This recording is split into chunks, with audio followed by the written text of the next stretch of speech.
A sense of duty, spurred by his father's recurring dreams, had brought Liam back to the old family home. His father swore that Grandpa Arthur was visiting him in his sleep, insisting something vital had been left behind, something he needed to find before he could move on. Liam, a staunch pragmatist, along with his parents, would have normally dismissed it, but the nightly persistence wore them down. So he came. The house, empty since his grandfather's passing last year and his grandmother's long before that, felt hollow.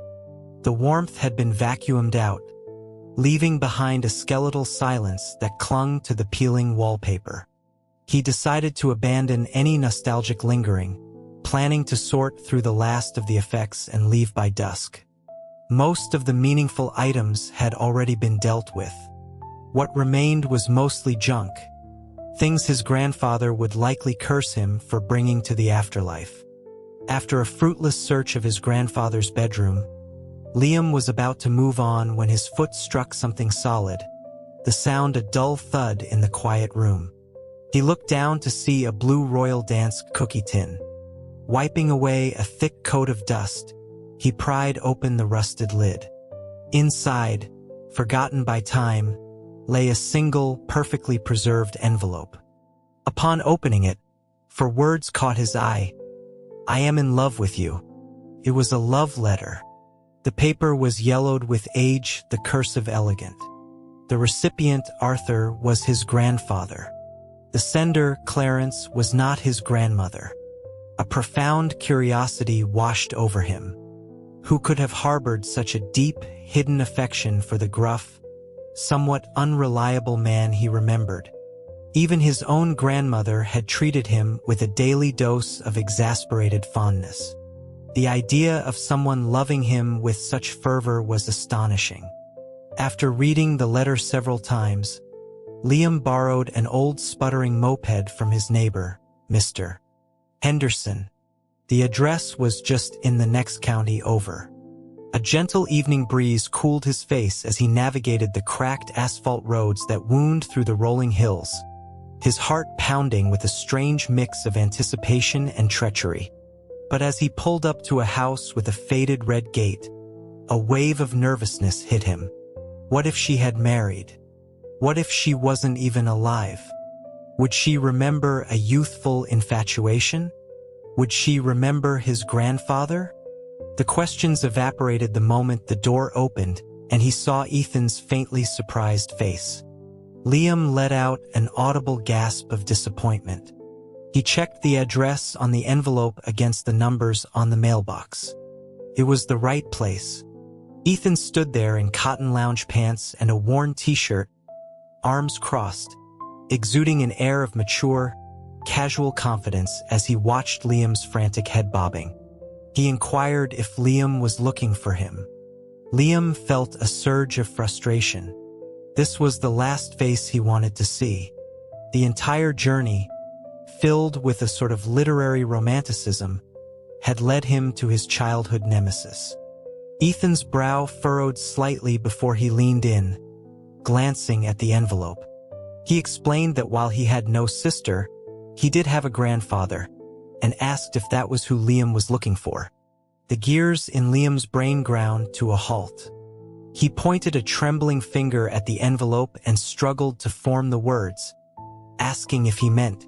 Ethan confirmed that Clarence was his grandfather. Liam's mouth fell open. He stared for a long moment before cautiously asking if his grandfather was, in fact, a man. A small smirk played on Ethan's lips. He remarked that 4 years apart seemed to have addled Liam's brain. The realization hit Liam like a physical blow. Clarence was a man. A man had sent a love letter to his grandfather 60 years ago. He excitedly shoved the letter into Ethan's hands, eager to see the same shocked expression on his face. Ethan raised an eyebrow, then slowly unfolded the aged paper. As he read, Liam glanced past him, peering into the house. Ethan finished quickly, his gaze shifting to Liam's face. He refolded the letter and slid it back into the envelope. He told Liam not to bother looking, as he was the only one living there now. Liam took the letter back, a feeling of disappointment mixing with a sense of inevitability. He asked when it had happened. Ethan seemed surprised that Liam didn't remember, a flicker of something unreadable in his eyes. He reminded Liam that his grandfather had passed away when he was 7. Liam was even more surprised. He had no memory of that. He and Ethan hadn't properly met until they were 10. But more pressing was Ethan's complete lack of reaction to the letter. His own excitement deflated instantly. As if reading his mind, Ethan commented that love was nothing special, and that unrequited feelings were commonplace. But they were both men, Liam protested. Ethan's calm reply, questioning what difference that made, silenced him. He was right. Whether 60 years ago or now, love was just love. Ethan nodded, a cold smile touching his lips as he added that unrequited love was indeed a pitiful thing. A minute later, Liam decided his own situation was far more pitiful. The borrowed moped was out of gas. Mr. Henderson had forgotten to mention it wasn't full. Darkness was falling. Pushing it back would take hours, and the country roads had no streetlights. He looked at Ethan, deciding to shelve their history of animosity for the time being. He asked for a ride, offering to pay. In the deepening twilight, he couldn't quite make out Ethan's expression, but he felt his gaze linger on his face. Ethan finally replied that he was sorry, but he had night blindness and couldn't drive after dark. Defeated, Liam prepared to start the long walk back. Just as he turned, Ethan's hand shot out, grabbing his wrist. He told him it wasn't safe and offered for him to stay, promising a ride in the morning. Liam accepted. His pride wasn't worth risking his life. Ethan's old house was cleaner than he'd expected, the antique hardwood floors spotless. He mentioned he sometimes stayed there during spring break. As he slipped on a pair of guest slippers, Liam casually asked about Ethan being abroad. Ethan retorted that he'd moved abroad, he hadn't died there, then asked if he'd eaten. The question reminded Liam he was starving. He shamelessly grabbed a fork and joined Ethan at the small kitchen table. The meal was simple, accompanied by a small dish of candied peaches.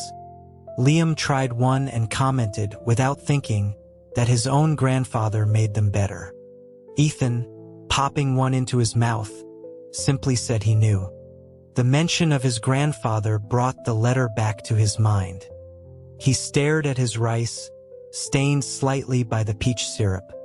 He mused aloud that even the most intense feelings must cool with time, that people eventually compromise, accept what they can't have, and move on to marry and have children. Ethan didn't respond. After finishing his meal, he stared at the dish of peaches for a long time before speaking. He explained quietly that his mother was an abandoned baby his grandfather had found and raised. Clarence had never married. The quiet statement hit Liam with unexpected force. He watched, speechless, as Ethan cleared the table. A heavy, aching feeling settled in his chest. The feeling hadn't subsided by the time he was ready for bed. Ethan had only prepared his own room, so Liam was to sleep on a mattress on the floor. Lying there, with moonlight flooding the room, he couldn't sleep. He stared into the deep blackness under Ethan's bed until his imagination began to run wild, picturing something crawling out. A jolt of fear shot through him. Without a second thought, he stood up, pulled back Ethan's comforter, and climbed in. Ethan shifted away, his voice thick with sleep as he asked what was wrong with him, but he made space. The bed was warm and smelled faintly of something crisp and clean. Liam mumbled that the floor was hard and pulled the pillow closer. He never imagined he would be sharing a bed peacefully with Ethan. The old animosity felt like a lifetime away. Ethan had transferred to his elementary school in 3rd grade. As his deskmate, he developed a sort of chick-like dependency on Liam, following him everywhere. It got so bad Liam would hold it in all day just to avoid being followed to the bathroom. At the time, collecting and trading baseball cards was the main social currency among the boys. Liam wasn't particularly interested but played along to fit in. One day, Ethan was late for class and was made to stand by the teacher's desk. Afterward, he returned to his seat and told Liam he had a surprise, instructing him to close his eyes and hold out his hand. A moment later, he felt a stiff, rectangular object placed in his palm. Gasps erupted from the other boys. He opened his eyes. Ethan was smiling, a mix of pride and shyness on his face. In his hand was a pristine, mint-condition Ken Griffey Jr. rookie card. After 3 seconds of stunned silence, Liam shrieked and flung the card back in Ethan's face. From that day on, he'd unilaterally declared war. He played chess. Ethan took it up and was beating club members within 2 months. It was humiliating. He brought his prized comic book collection to school to share. It was confiscated the moment it reached Ethan's hands. Even though Ethan replaced it with a brand new set, the grudge remained. Every girl he had a crush on ended up confessing to Ethan, who rejected them all. The rivalry festered until graduation. After their final exams, Ethan had slipped a note into his locker. The old quarry overlook. 6 o'clock. A clear challenge. Though they hadn't been in the same classes for 3 years, Liam couldn't let it go. He went, but not alone. He brought a whole crew of friends for backup. Seeing the crowd, Ethan's face tightened. After Liam impatiently told him to get on with it, Ethan's expression grew even darker. He suggested they talk later. Liam grabbed his arm, refusing to let him back out, taunting him to say what he had to say in front of everyone. Ethan scanned the jeering crowd, his eyes finally landing on Liam. With a look of grim determination, he asked if he was sure. Liam confirmed, telling him to just make it quick. "I'm in love with you." The sensation of sunlight on his face woke him. He blinked slowly, his sleep-fogged brain trying to process his situation. He had crawled into Ethan's bed, yes. But when had he ended up in his arms? He was completely encircled by Ethan, his head resting on his bicep, their bodies pressed together. Ethan's voice, raspy with sleep, murmured without opening his eyes. He explained that Liam was a terrible sleeper and had kicked him out of bed twice before he'd decided to just hold him in place. The explanation left Liam flushed with embarrassment. He apologized for ruining his sleep. After a moment of silence from Ethan, Liam tried to push himself away. His hands were flat against Ethan's chest when he suddenly felt something stir against his leg. He froze. It had been a while, but an inopportune morning erection had made its appearance. And he wasn't the only one. Ethan's eyes opened, his gaze dark and complex.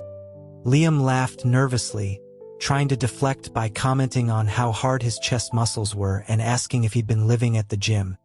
He created a little distance, and Ethan let his arm fall away. He confirmed he worked out. Liam pressed, asking if it was to impress a girlfriend. Ethan's tone turned sharp as he denied it.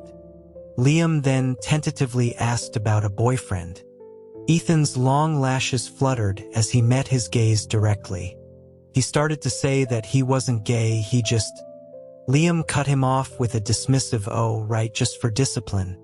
An old anger flared up. So he hadn't been wrong all those years ago.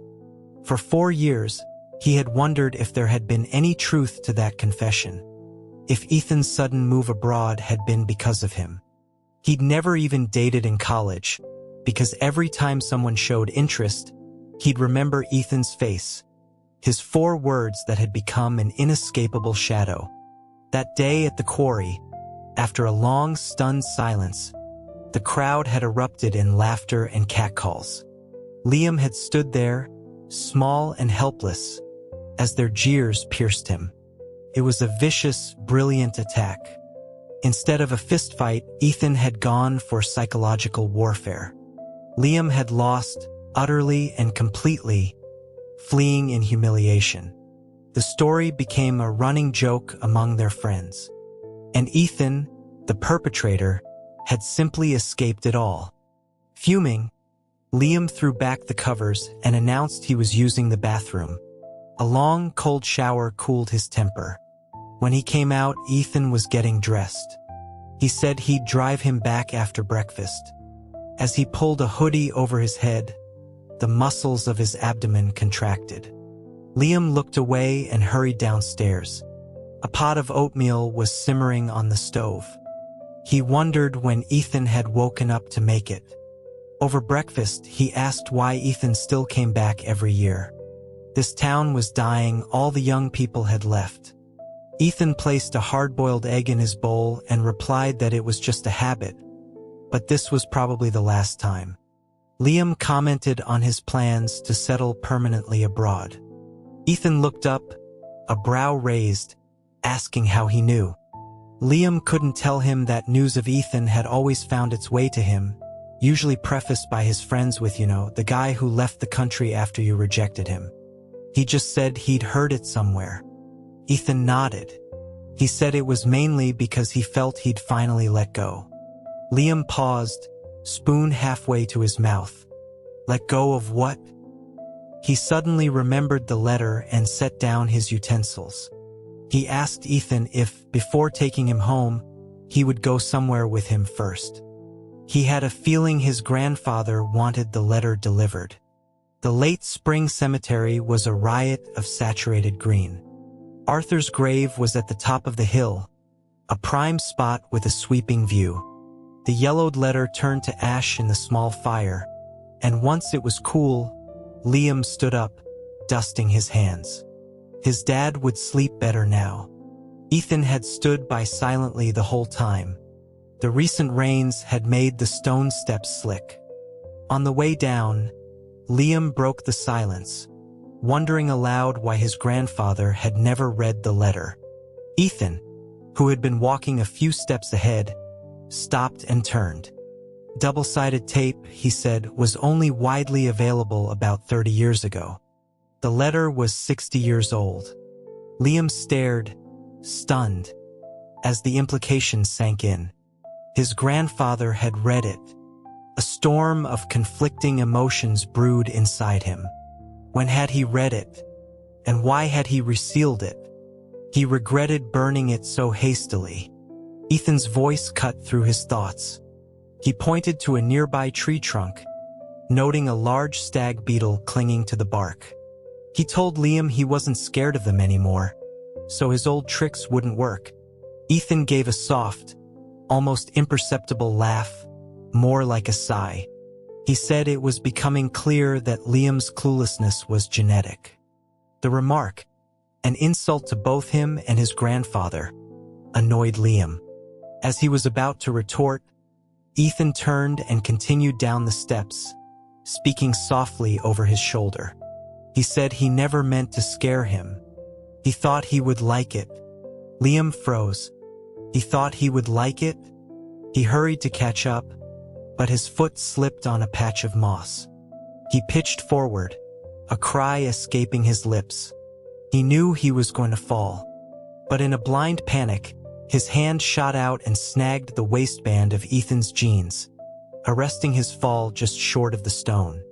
His first coherent thought was an absurd relief that he hadn't pulled his pants down. Ethan had braced himself against the railing. He dryly remarked that Liam should be grateful, because his grandfather wouldn't have been able to catch him from that far away.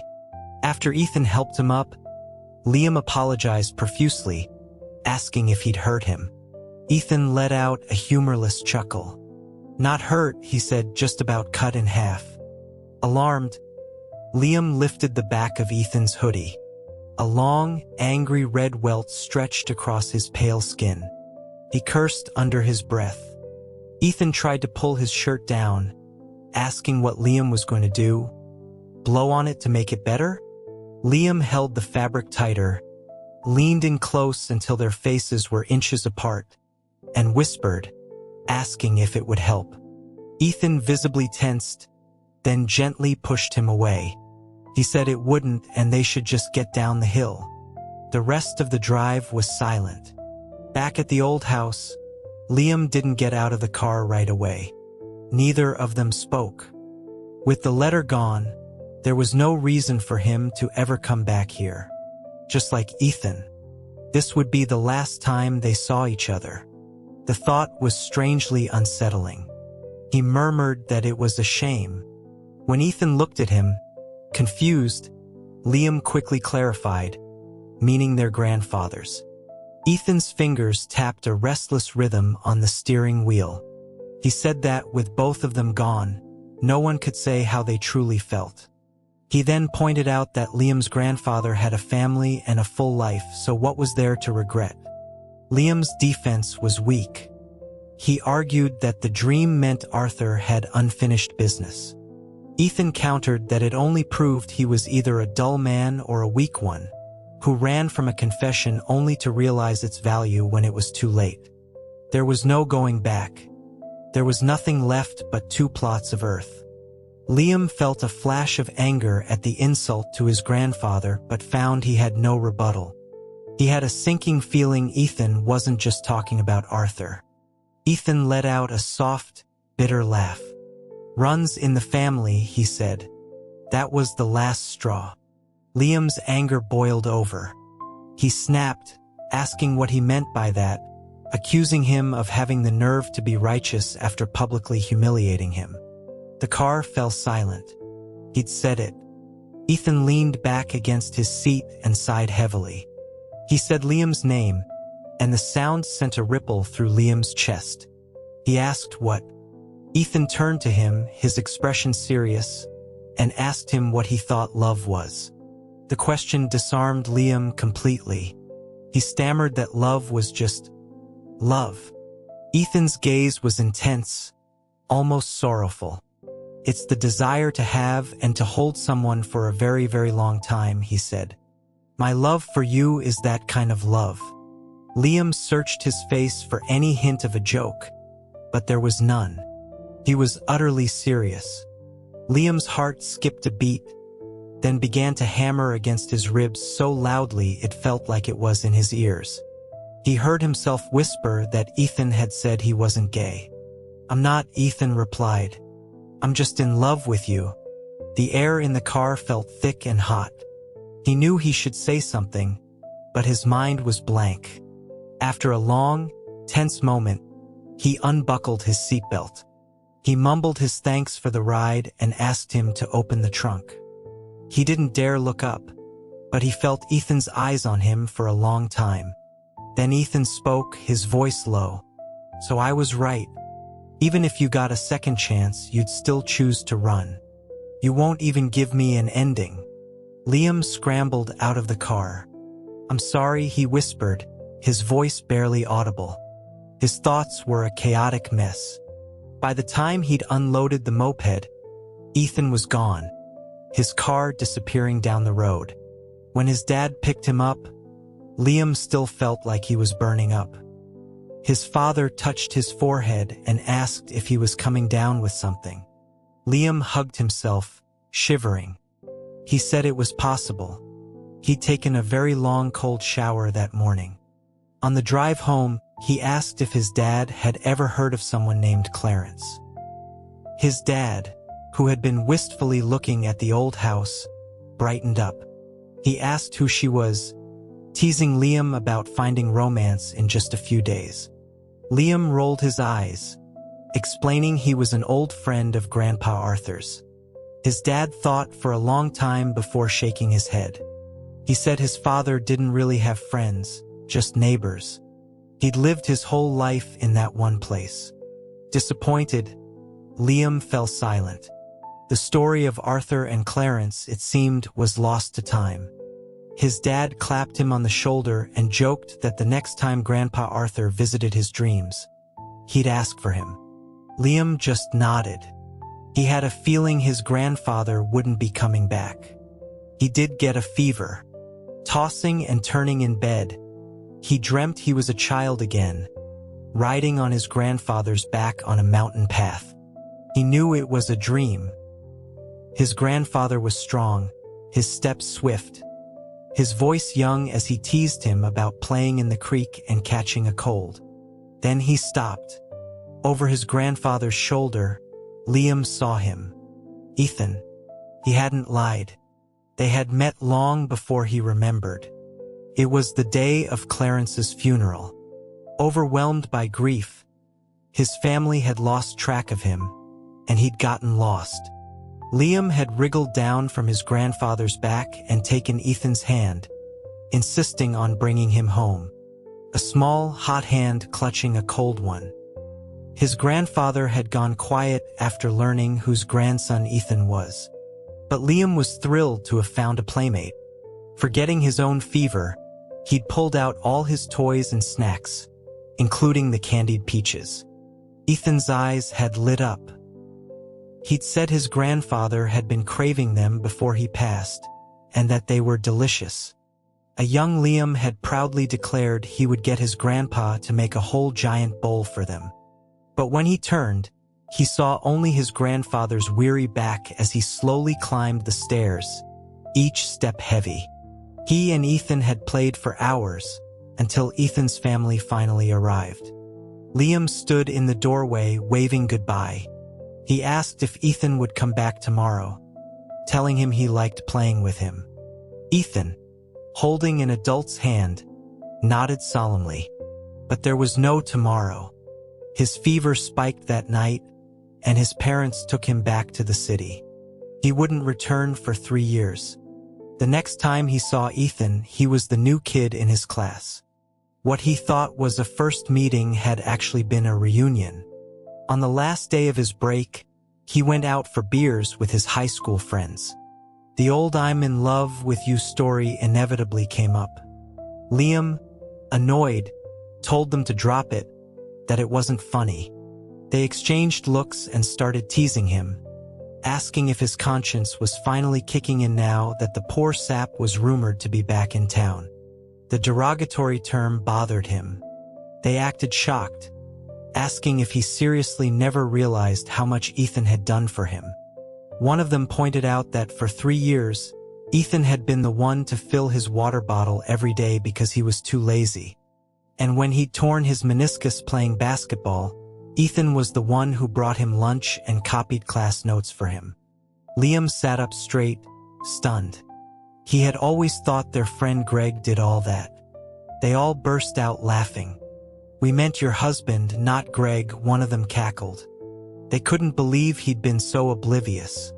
They reminded him of the song dedications on his birthday from the school radio station. And the time he'd gotten heatstroke during PE and Ethan had carried him, bridal style, to the nurse's office. The entire school had been shipping them, and he had known nothing. They kept listing things, but he couldn't hear them anymore. The beer tasted bitter. The same heavy, suffocating ache from that night in Ethan's house returned. Later, they bought lottery scratchers. As he scraped away the silver coating, he stared at the numbers and whispered, "I think I won." His friends crowded around, then snatched the ticket away, only to toss it back a second later, laughing at him for being drunk. He hadn't won anything. He had won, but the prize had expired. He woke up in the middle of the night, thirsty. He fumbled for his phone and saw a new friend request. It was Ethan. His heart leaped into his throat. He took a deep breath and accepted. Just as he was about to peek at his profile, a message popped up. Ethan had asked his family to look through old photo albums. He sent a picture, asking if the boy on the right was Liam's grandfather. The photo was ancient, 2 teenage boys squinting at the camera, their features too blurry to make out. He couldn't be sure. He ran to his parents' room and woke his father, who glanced at the phone and grumbled that he couldn't tell before rolling over. Liam raised his voice in frustration, reminding him it was his own father. His dad shot back that it was 3 in the morning. A lack of reliability, it seemed, also ran in the family. Defeated, he returned to his room. It was already 3 a.m. Had Ethan been waiting all this time for him to accept? He replied that he couldn't be sure, but thanked him. He asked if he was still awake. Ethan said yes. He then apologized for his harsh words a few days ago. Liam read the message over and over, then typed out that it was okay. He was about to write more when another message came through. There's writing on the back of this photo, but it's too faded to read most of it. I can only make out the last few words. He sent a second image. The ink was a watery blur, but the last 4 words were clear. All the best, always. That confirmed it. It was his grandfather. He always ended his letters and cards with that phrase. It was likely all he would ever know of his grandfather's secret past. He wanted to say something more to Ethan, but goodnight felt too late and good morning too early. He finally typed, "How long are you staying this time?" He deleted the second half of the thought. "If you have time, maybe I could buy you dinner." The reply came quickly. "My flight is tomorrow." A heavy feeling settled in his chest. Actually, it's today. He got out of bed and paced the room. He wanted to wish him well, but the words felt hollow. Instead, he sent something completely out of left field. "Ethan, that morning you said you'd let go. Was it because you found out I'm a terrible sleeper?" The typing indicator appeared and disappeared several times. He tossed his phone on the bed, his heart pounding. The notification dinged. He crawled back under the covers and nervously retrieved his phone. "Send me your location." He couldn't believe it. He was coming over. Now? His flight was in a few hours. His mind was a mess, but his fingers were already sending the pin. He threw on a jacket and ran downstairs. If you're gonna cash in a winning ticket, you run. He waited, the early morning chill seeping into his clothes. By the time he'd plucked half the grass from a flower bed, his initial excitement had cooled into nervous doubt. Just as he was about to give up, he heard his name. Ethan.